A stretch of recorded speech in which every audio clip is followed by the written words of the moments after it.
ശരിയല്ലേ? നമ്മൾ എന്തൊക്കെ സംവാദങ്ങൾ നടത്തി, ഏതൊക്കെ മസലകൾ ചർച്ച ചെയ്തു. വിചാരത്തെ കുറിച്ച് വയല് പറഞ്ഞു, ഗീബത്ത് നമീമത്തിനെ കുറിച്ച് വയല് പറഞ്ഞു, അസൂയെ കുറിച്ചും ഒക്കെ നമ്മൾ വയല് പറഞ്ഞു, ഫിത്തനയെ കുറിച്ച് വയല് പറഞ്ഞു, എല്ലാം പറഞ്ഞു. ഇതൊക്കെ വരണേ നമ്മളെ കയ്യിലാണ്, പറഞ്ഞ പോലെ കയ്യിലാ. ഫിത്തന വരുന്നത് അവരെന്ന് അവസാന കാലത്ത് അങ്ങനെ ഫിത്തന വരും, അത് അവരിലേക്ക് തന്നെ മടങ്ങുമെന്നാണ്. എന്തൊക്കെ നമ്മൾ ആൾക്കാരെ ഉപദേശിക്കുന്ന ഒക്കെ നമ്മളെടുത്തുണ്ട് ആ മോശത്തരങ്ങളൊക്കെ. എന്തുകൊണ്ട്? ഇത് നീക്കാൻ ഒരാളെ കിട്ടിയില്ല. നല്ല പണ്ഡിതന്മാരെ കാരം, നല്ല അറിവുള്ള ആൾക്കാരെ കാരം. പനി വന്ന ഡോക്ടറിനെ കാണണ്ടേ? അതിൻ്റെതായ ആൾക്കാരെ കാണണ്ടേ?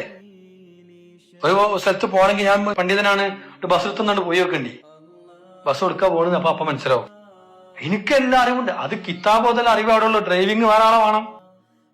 എന്നതുപോലെ ആത്മീയമായ കാര്യങ്ങൾ പഠിച്ച ഒരാളെ കൂടെ കൂടിയിട്ട് ആ ആളുമായുള്ള ബന്ധം സ്ഥാപിച്ചാലേ ഏതൊരാൾക്കും അതിന്റെ അറിവ് കിട്ടുള്ളൂ. ഡോക്ടർമാർ അറിവുണ്ടാവും, സാധാരണക്കാർക്ക് അവർക്ക് വലിയ അറിവുണ്ടാവും, അനുഭവത്തിന്റെ അറിവ്. അതിന് ഫുട്പാത്ത് യൂണിവേഴ്സിറ്റി എന്നാ പറയാം. അതിന് അത്ര അറിവ് ഒരു പണ്ഡിതന്മാർക്കും ഉണ്ടാവില്ല, അവരുടെ അനുഭവം അത്രയൊക്കെ ആയിരിക്കും. പക്ഷെ ഈ വിഷയത്തിൽ അവർക്ക് അനുഭവം ഉണ്ടാവില്ല. അത് അനുഭവമുള്ളവരൊപ്പം കൂടണ്ടേ? അതിന് അങ്ങനത്തെ ആൾക്കാരൊപ്പം കൂടണം. കാരണം വസ്സായിമാം വരെ കൂടിക്കണ്, അതിന് അപ്പുറത്ത് ഇനി ഒരാളില്ല, അറിവുകൊണ്ട് ഇനി ഒരാളില്ല, ബുദ്ധി കൊണ്ട് വലിയ ഒരാള്. പിന്നെ അങ്ങനെ ഒരാൾക്ക് കൂടാതെ അങ്ങനെ ഒരാളുണ്ടാവും, അങ്ങനെ ലോകത്തിന് ഒരാൾ വരാൻ പോണില്ല. ബഹുമാനപ്പെട്ട സാറായിമാവ് പറയാം.